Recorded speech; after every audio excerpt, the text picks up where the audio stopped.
What's up, ladies and gentlemen? Wolfcrier here, and let's talk Diablo 4, as Blizzard has recently released its second quarterly update on the game this past Thursday, June 25th. This update was penned by Luis Barriga, whom I had the opportunity to meet at BlizzCon 2019. The upbeat and positive vibe of this update takes me back to the discussion I was able to have with him and other members of the Diablo 4 development team, during which I could feel the sheer energy coming from their enjoyment when talking about the work that they were undertaking with Diablo 4.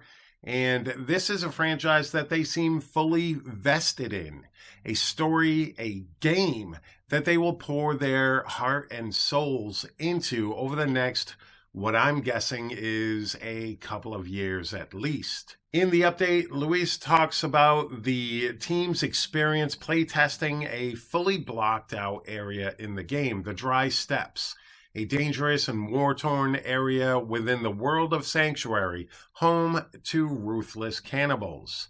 And we were given a pretty good look at the blocking out process, where the team is able to playtest levels for functionality without a fully finished version of the game's art added into it.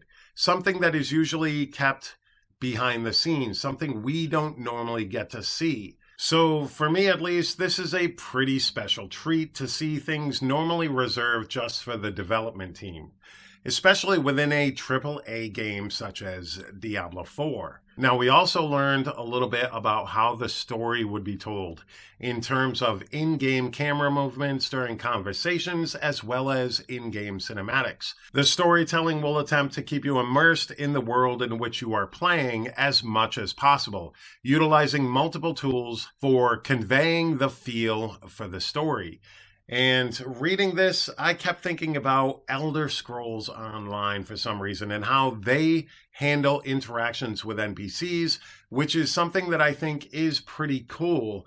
And if they could pull that off in Diablo 4 with its engine, that would be pretty amazing to see. I think the team working on Diablo 4 could build upon something like that, and that would be pretty awesome to see.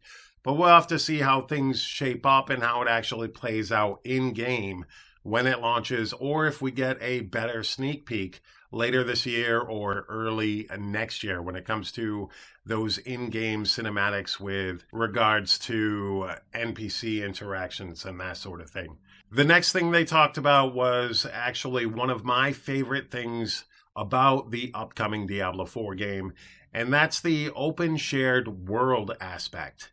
Now, I know this right here is one of those more contentious aspects of the game. So far, it does sound like the team fully understands this, and that running into people left and right can take away from the true feeling of Diablo.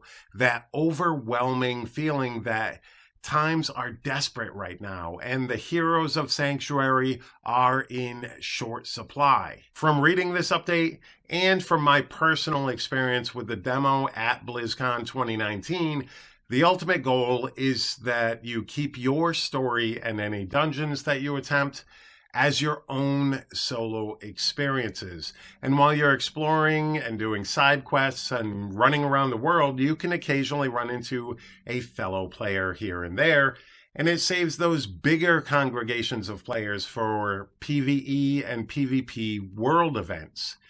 In theory, it sounds like a great concept to me, but it has to be implemented properly in order for it to work. If you're just running through different areas and there's tons of people in those areas, that's going to be a problem, and it's not going to feel like Diablo. But I think the development team is fully aware of this, and they're trying to balance that aspect of being able to see other people here and there, but not take away from the solitary experience that would be the world of Sanctuary. And the last bit we got from the update was a look at some of the items that had dropped for the players during the playtest, and I'm personally interested in hearing more about itemization, including stats, the rarity of legendary items, how prevalent sets will be, before making any assumptions about itemization so far. I look forward to seeing how gems, runes, and rune words affect the game as well.